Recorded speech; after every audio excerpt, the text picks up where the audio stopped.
अस्सलाम वालेकुम viewers. Computer architecture and assembly language programming का आज हमारा लेक्चर है जिसमें हम डिस्कस करेंगे सब रूटीन को। तो सबसे पहले हमें पता होना चाहिए कि सब रूटीन क्या है। सब routine is a group of instruction जिनको हम बार बार मतलब एक प्रोग्राम में हम यूज़ कर सकते हैं, रिपीटेडली यूज़ कर सकते हैं एक प्रोग्राम में। ये हमारे पास ग्रुप ऑफ इंस्ट्रक्शंस होती हैं जिनको हम अगेन एंड अगेन यूज़ कर सकते हैं।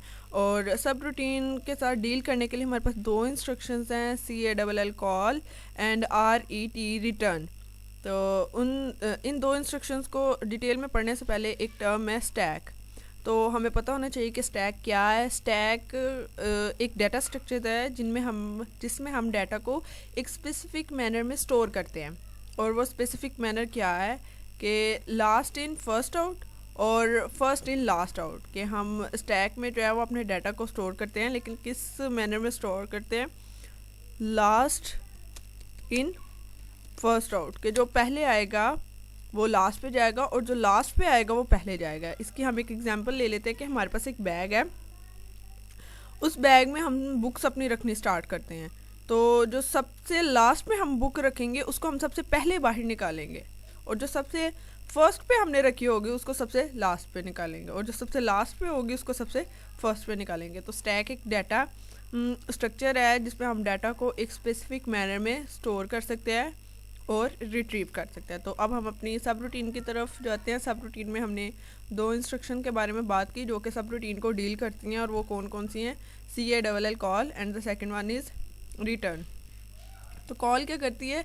कॉल एक्टिवेट करती है एक स्पेसिफिक ग्रुप ऑफ इंस्ट्रक्शन को, एक सब रूटीन को, और साथ ही साथ वो परमिट कर देती है रिटर्न इंस्ट्रक्शन को। फॉर एग्जांपल, अगर मेरे पास एक पीस ऑफ कोड है जिसको मैंने रीयूज़ करना है और उस कोड को मैंने एक स्पेसिफिक नेम दे दिया है लाइक माई कोड, तो CALL कॉल की जो इंस्ट्रक्शन है वो लिखने के बाद मैं उस कोड का जो मैंने लेबल दिया होगा, उसको जो नेम दिया होगा, वो नेम आगे लिख दूँगी। तो इससे क्या होगा कि सबसे पहले जो इसकी वेरी नेक्स्ट इंस्ट्रक्शन होगी ना, उसका जो एड्रेस है ना, कॉलिंग इंस्ट्रक्शन की जो वेरी नेक्स्ट इंस्ट्रक्शन होगी उसका एड्रेस जाएगा स्टैक पॉइंटर में, ताकि वो गुम ना हो, ताकि जब हम वापस उस सब रूटीन को, उस ग्रुप ऑफ इंस्ट्रक्शन को एग्जीक्यूट करके आएँ तो हमारे पास वो एड्रेस हो और हम उस इंस्ट्रक्शन को एग्जीक्यूट कर सके।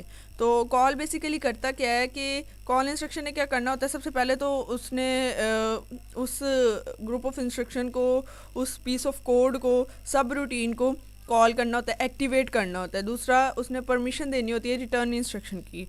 और थर्ड वन क्या है कि उसने जो अपने से वेरी नेक्स्ट इंस्ट्रक्शन है ना, उसको स्टैक पॉइंटर में पुश करवा देना।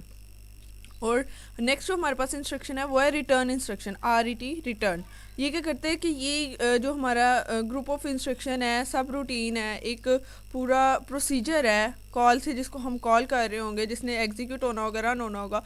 उसके रनिंग के बाद हम जो है वो जो कॉलिंग इंस्ट्रक्शन की वेरी नेक्स्ट इंस्ट्रक्शन है ना, उसके पास चले जाएंगे रिटर्न करके, उसको एग्जीक्यूट करके। इसको हम एक कोड की एग्जांपल से समझते हैं कि ये मेरे पास है एक कोड, इसमें मैंने सबसे पहले कॉल करना है, फिर रिटर्न करना है। तो सबसे पहले मैं यहाँ पर रखती हूँ कि मैं लिखती हूँ यहाँ पर जंप कर जाओ कॉल पे। तो इससे क्या होगा? इससे सबसे पहले इस इंस्ट्रक्शन के पास आएगा हमारा पॉइंटर और देखेगा जंप कॉल पे जंप करना है, और वो कॉल कहाँ है? इस एड्रेस पे। ये एड्रेस होगा क्योंकि इस इंस्ट्रक्शन ने नेक्स्ट एग्जीक्यूट होना है, तो इसका एड्रेस होगा स्टैक, इसका एड्रेस होगा इंस्ट्रक्शन पॉइंटर में 0178। जब इसने कॉल होना है तो इसका जो है वो एड्रेस इंस्ट्रक्शन पॉइंटर का चेंज हो जाएगा। क्यों? क्योंकि अब कॉल से जो नेक्स्ट इंस्ट्रक्शन है वो कौन सी एग्जीक्यूट होगी? वो ये वाली होगी, माई प्रॉक वाली 014A। तो इंस्ट्रक्शन पॉइंटर में उसका एड्रेस आ गया। और जो दूसरा काम था, जो कॉलिंग फंक्शन की वेरी नेक्स्ट जो इंस्ट्रक्शन थी, उसका एड्रेस जो है वो स्टैक पॉइंटर में चला जाएगा। क्योंकि जब इसने वापस इसको एग्जीक्यूट करके आना है तो ये एड्रेस गुमना नहीं चाहिए, इसलिए कॉलिंग फंक्शन की जो वेरी नेक्स्ट इंस्ट्रक्शन है उसको स्टैक में पुश होना पड़ेगा। स्टैक में हम डाटा को टेम्प्रेरी तौर पे रखते हैं और स्टैक पॉइंटर में उसके एड्रेस को पॉइंट कर देते हैं। जब ये कॉल होगा उसके बाद हमारा पॉइंटर चला जाएगा माई प्रॉक के ऊपर, वो एग्जीक्यूट होगा, और उसके एग्जीक्यूट होने के बाद यहाँ से हम रिटर्न करेंगे। यहाँ से जब हम रिटर्न करेंगे तो हमारा कंट्रोल जाएगा वापस इस इंस्ट्रक्शन के ऊपर 017B, और ये इंस्ट्रक्शन पॉइंटर में एड्रेस आ जाएगा। अब ये एड्रेस कहाँ से आएगा, ये स्टैक पॉइंटर से।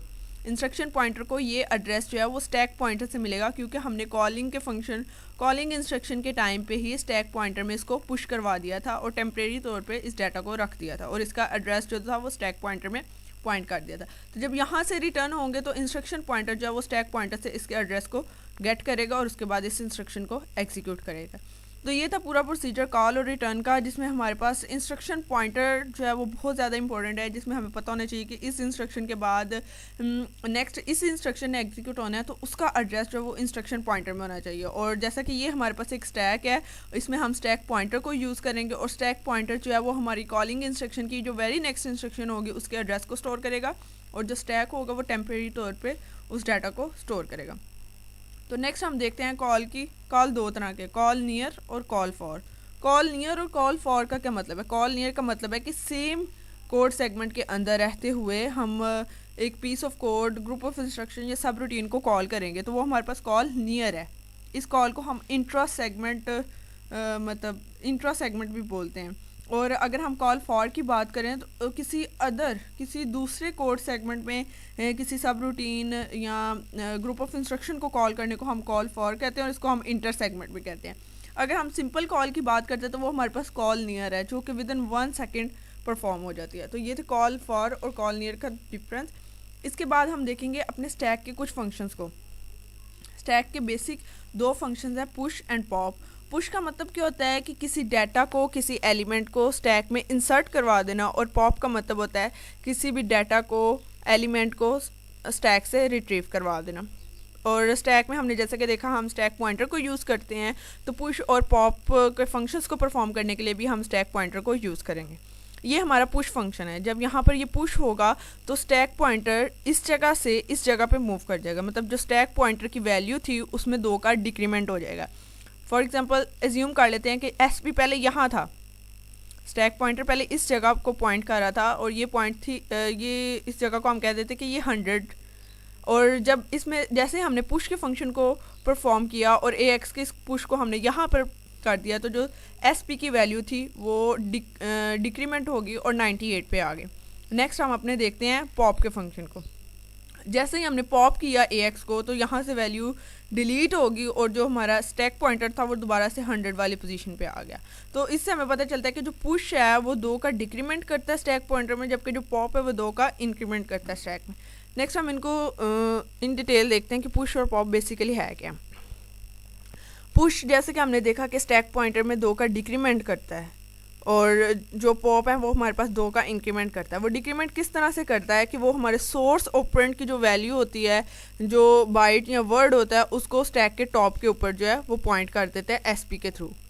तो ये हमारा पुश, इसको हम सोर्स ऑपरेंड भी बोल सकते हैं। और इसका सिंटैक्स है पुश ए एक्स, के ए एक्स में जो भी वैल्यू उसको स्टैक में पुश करवा दे, या पुश सी एक्स की जो भी वैल्यू उसको स्टैक में पुश करवा दें। और पॉप में हम देखते हैं कि पॉप में क्या होता है कि सबसे पहले तो 2 का इंक्रीमेंट होता है, क्योंकि जब एलिमेंट ने डिलीट हो जाना है तो स्टैक पॉइंटर की जो वैल्यू है उसने इंक्रीज़ हो जाना है, तो वो 2 पॉइंट का इंक्रीमेंट होगा। और इसको हम क्या बोलते हैं कि पॉप करता क्या है कि टॉप ऑफ द स्टैक से जो हमारी वैल्यू, वर्ड, बाइट जो भी है उसको लेता है और डेस्टिनेशन ऑपरेंड के ऊपर स्टोर कर देता है। तो इसको हम पॉप को हम डेस्टिनेशन ऑपरेंड भी बोलते हैं। और पॉप का सिंपल सिंटेक्स है पॉप ए एक्स और पॉप सी एक्स, के मतलब ए एक्स की जो भी वैल्यू उसको स्टैक से डिलीट कर दे और रिट्रीव करके हमें शो कर दे, और जो सी एक्स की जो भी वैल्यू है स्टैक के टॉप के ऊपर उसको भी जो है वो रिट्रीव करके और डिलीट कर दे। तो ये था आज का लेक्चर, जिसमें हमने देखा है कि बेसिकली सब रूटीन क्या है। उसके बाद हमने सब रूटीन के 2 जो इंस्ट्रक्शन है जो सब रूटीन को डील करती हैं, कॉल और रिटर्न, उनको इन डिटेल देखा है। कॉल फॉर और कॉल नियर को देखा है, एक कोड से उनको समझने की कोशिश की है। और उसके बाद हमने एक स्टैक टर्म है जिसको हमने देखा है कि ये एक डाटा स्ट्रक्चर है जिसमें हम एक स्पेसिफिक मैनर में डाटा को स्टोर और रिट्रीव करते हैं।